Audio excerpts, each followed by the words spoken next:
Hola, buenas tardes, bienvenidos, bienvenidas a todos a la presentación del banquete anual de la Cofradía de Sepultureros de Matías Denag, en esta presentación virtual. Y bueno, Matías Denag es francés, nacido en Niort, en Nueva Aquitania, pero lleva 20 años viviendo en Barcelona. Es autor de una decena de libros, muchos de ellos han sido premiados. Uno de ellos, Bússol, fue premiado con el premio Goncourt en el año 2015, Brújula en castellano, Brújula en catalán. Y bueno, en este caso, en la novela de la que hablaremos hoy, es curioso porque Matías nos tiene muy acostumbrados a sus viajes, es un nómada, ha vivido prácticamente por todo el mundo y en sus anteriores libros nos ha transportado a Oriente Próximo, nos ha transportado a la Amazonia, nos ha transportado a Tánger, a la Unión Soviética, nos has llevado a todas partes.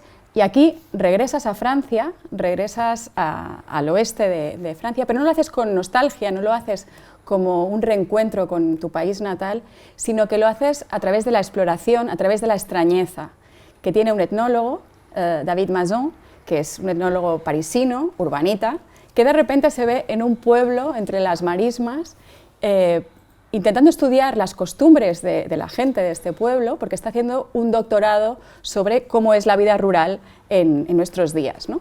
Entonces me gustaría que empezáramos, bueno, entonces el libro empieza y acaba con esta primera persona íntima, porque Masson está escribiendo un diario íntimo sobre lo que le ocurre, sobre las cosas que está descubriendo, y me gustaría que empezáramos por ahí, por la manera de poder hablar de tus orígenes, para hablar de Francia, tenía que ser esta, desde la distancia, es decir, ¿para hacer literatura siempre es necesaria esta distancia? Bueno, buenos días, gracias Lucía. Lo que pasa es que para introducir al lector en este mundo necesitaba como alguien de intermediario, ¿no? Porque claro, es verdad que yo crecí en esta zona y viví ahí hasta los 18 años y luego me fui... y digamos que en los últimos 30 años casi no, bueno, sí que he vuelto, pero no viví ahí. Entonces yo también tengo esta distancia.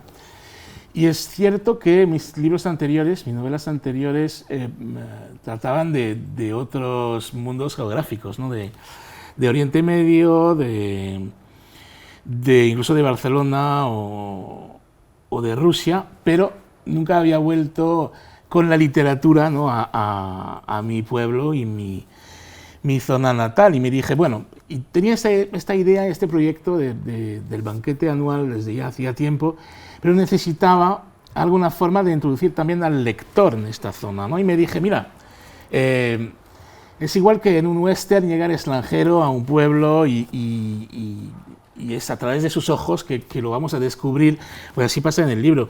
Y llegamos con David, el día, bueno, la noche de la llegada de David al pueblo de la Pierre Saint-Christophe, pues llegamos con él. Y claro, el lector se va acostumbrando poco a poco, no solo a la voz de David mismo y a su personaje un poco, no extraño, pero sí es divertido y es un joven que no sabe mucho. Pero también se va acostumbrando, bueno, va conociendo con él, ¿no? Y a través de lo que dice David, el pueblo, los habitantes, las marismas, el liano y todo lo que hay alrededor de este pueblo y también su funcionamiento interno, ¿no? Cómo la gente se socializa ahí. Y para mí este personaje necesitaba, bueno, tenía que ser etnógrafo, etnólogo, antropólogo, porque él tenía un motivo para observar. Y porque claro, si no, un turista, un viajero normal, bueno, porque primero que turistas ahí hay pocos, pero que además, claro, tú no tienes esta mirada como muy precisa, ¿no? Que tiene un etnólogo, un etnógrafo. Entonces me dije, bueno, eso es el principio ideal de la novela, ¿no? Es el diario de campo, el trabajo de campo de David Masson, que nos va a introducir en el pueblo. Y también, igual que la novela de Bolaño, Los detectives salvajes, empieza y acaba con el diario del poeta, pues también el banquete anual empieza y acaba con el diario de David Masson, ¿no? Es el quien cierra también la novela al final. Luego pasamos a un narrador omnisciente. Tan omnisciente es que no solo conoce las vidas de los personajes en el momento en el que se relatan en la novela, sino que también conoce sus vidas anteriores y sus vidas posteriores. Y de hecho, esto te permite a ti hablar sobre la historia de Francia rural, de esta Francia más rural, y me gustaría preguntarte cómo se te ocurrió hacer que el cura del pueblo pues se reencarne en un jabalí. Bueno, digamos que la reencarnación es algo muy interesante para... Pero a mí sobre todo, yo recuerdo muy bien cuando leí esta cita, bueno, que es una cita del Buda mismo, ¿no? Que leí hace muchos años, 10 o 15 años, donde se decía que todos, ¿no? Todos los seres humanos hemos sido antes o después, o seremos, animales, plantas, todo. Y que todo, de alguna forma, a través de la reencarnación, hemos sido todos, ¿no? Y nos hemos reencarnado una infinidad de veces. Y eso, no sé por qué, me pareció genial, como idea literaria también, no solo filosófica, pero también para la literatura, claro, te permite eso, de pasar de un personaje que es el cura del pueblo a la vida de un jabalí, ¿no? Y que, claro, los animales también tienen vidas que no siempre vemos, pero que están a nuestro alrededor. Y claro, y me permitía también trazar líneas que no fueran necesariamente genealogías, ¿no? Porque, claro, la historia y también la novela, lo que suele tratar son líneas genealógicas, ¿no? Que van de padre en hijo, de mujer en hija. Y en cambio ahí, claro, lo rompes todo. Entras en una rueda, de hecho lo llamas la rueda. Claro, que tú te puedes reencarnar, por ejemplo, hacia atrás, hacia adelante, y en el pasado, por ejemplo, bueno, en un poeta del siglo XV o en una pulga en el siglo XIX, ¿no? O sea, eso, claro, para escribir un libro así, que intenta retratar desde un pueblo muy pequeño, desde un punto de vista como muy cerrado, algo universal. Y también la historia de Francia y la lengua francesa. Pues claro, para mí la reencarnación era un instrumento maravilloso. Una reencarnación que no siempre era... te llevaba a lugares muy diferentes, porque hay uno de los personajes que se reencarna no sé cuántas veces en un campesino, o sea, en campesinos, ¿no? Sucesivamente. Sí, porque si lo piensas bien, bueno, si te reencarnas en humano, en la Edad Media, por ejemplo, pues tienes el 99% de posibilidades de reencarnarte en un campesino o una campesina, porque es lo que había. Y caballeros habían pocos y los demás eran curas, claro. Pero claro, eso es, y por cierto, seguramente que había, bueno, muchísimas reencarnaciones en gente del campo, en campesinas, y claro, muchas más que de gente de ciudad, obviamente. La historia central está salpicada de otras historias en las que la muerte es esencial, es trascendental, pero al mismo tiempo suele ser irónica o incluso cómica, porque una cosa no quita la otra. A veces se confunde la gravedad con la profundidad. Y tú aquí explicas que en estas historias la muerte es lo que da sentido a la historia misma, pero no es una muerte que tenga que ser muy solemne.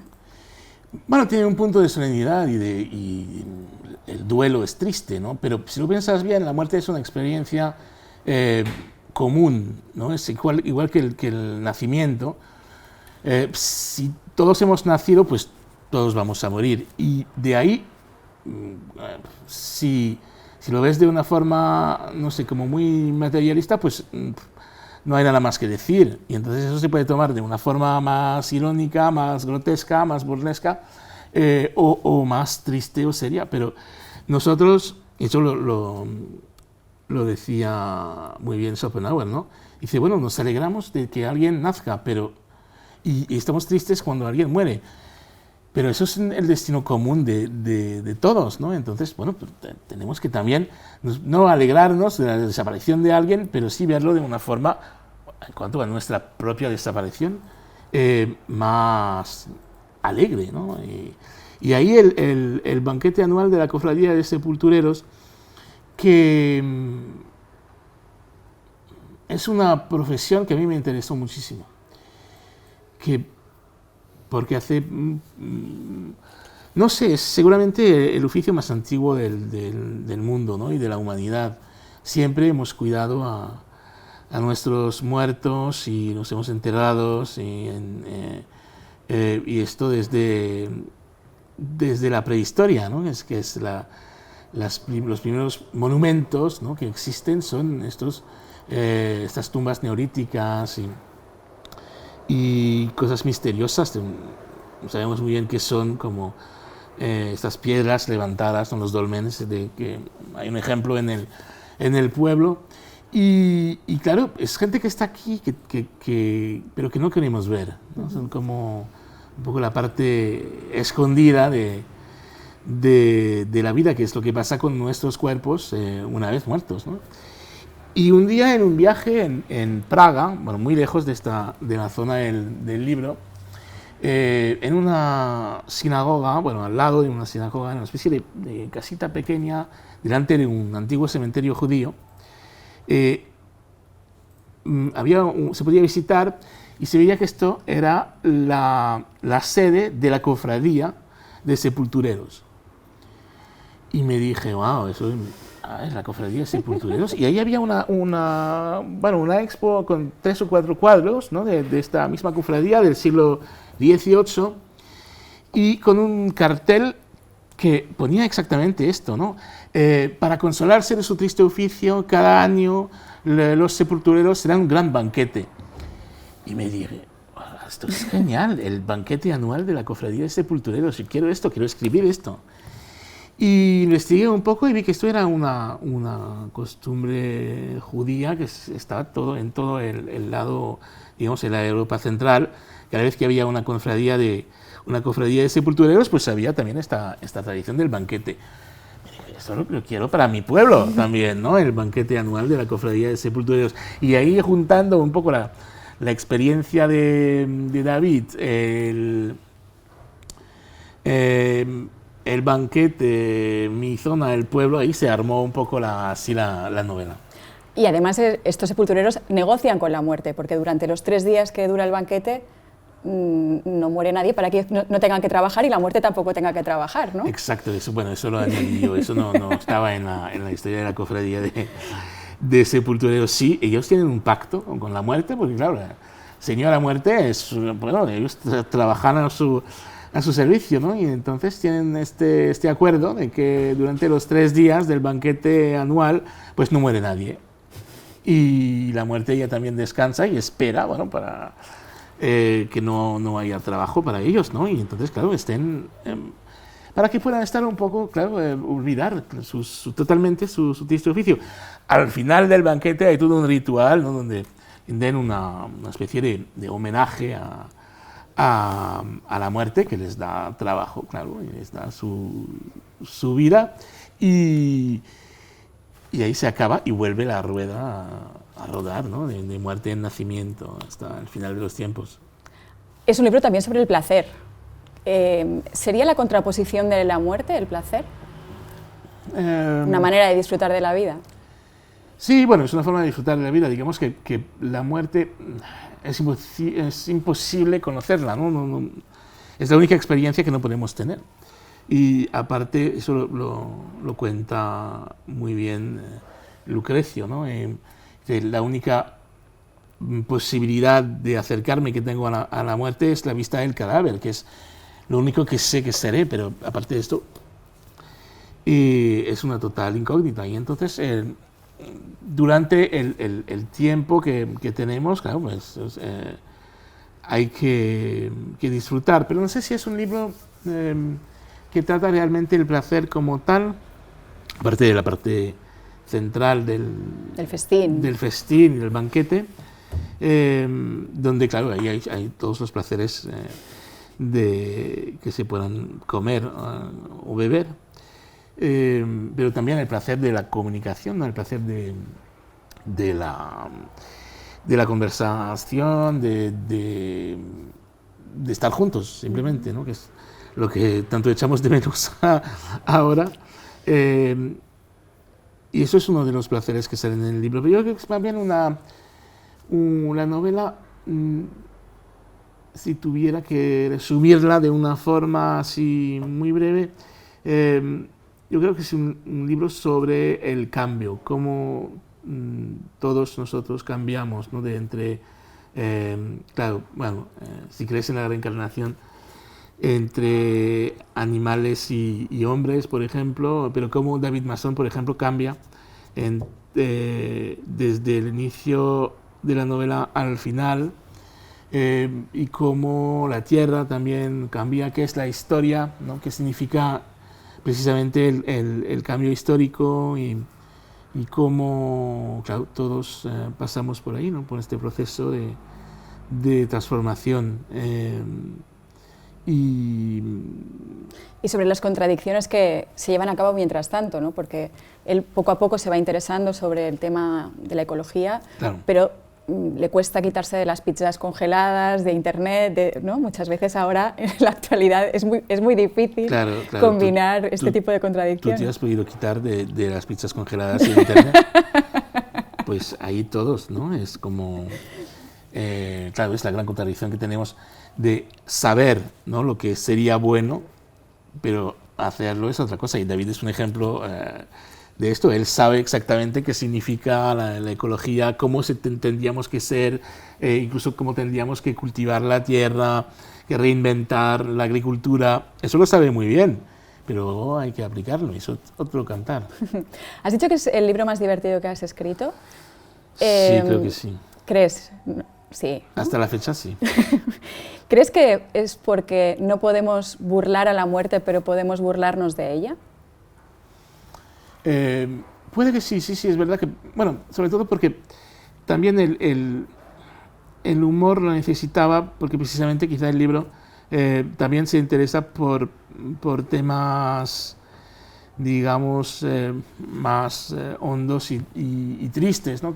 Como la situación del planeta, la ecología, y me dije, no, pero ¿y la muerte? Pero me dije, bueno, pero eso hay que tomarlo, claro, con humor y reírse, porque hay una especie de sabiduría extraña en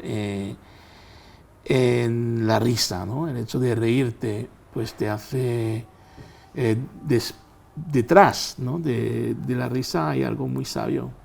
Y claro, autores como por ejemplo Rabelais lo saben muy bien, ¿no? Y saben que, claro, hay que hacer reír a la gente para que reflexionen sobre temas que pueden parecer un poco arduos o tristes o difíciles de contemplar. Y claro, es un arma el humor que tengo ahí para interesar al lector y divertirlo, ¿no? Porque claro, también hay que divertirse, ¿no?, con la literatura.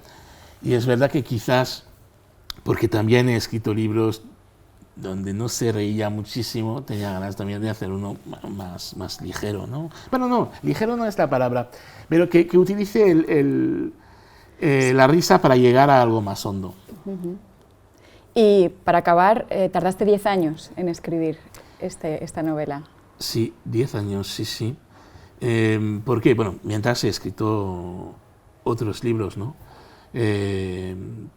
¿Por qué? Pues porque precisamente necesitaba estar tiempo ahí yo también, ¿no?, como David. Y esto tardé mucho tiempo en poder hacerlo realmente. Y quizá porque, claro, es un libro con muchas historias y muchos personajes, y eso, claro, toma también su tiempo para imaginar todo esto, ¿no? Y es verdad que fue un proceso bastante largo. ¿Cómo te sentiste al acabar? Al acabar, ¿sabes? Es como cuando dejas algo que llevas tiempo haciendo, pues dices, estás contento, pero también un poco triste, porque dices, bueno, ahora me tengo que encontrar otra cosa, ¿no? Y ¿qué voy a hacer con mis días? Has sido un compañero durante 10 años. Claro, ¿no? Sí. Y saber que ya no escribiré más de David Masson, por ejemplo, pues me hacía, no estaba súper triste, pero sí un poco, ¿no? Algo un poco melancólico de dejarlo así. Disfruté muchísimo leyendo el libro. Gracias. Muchísimas gracias, Matías. No, a ti.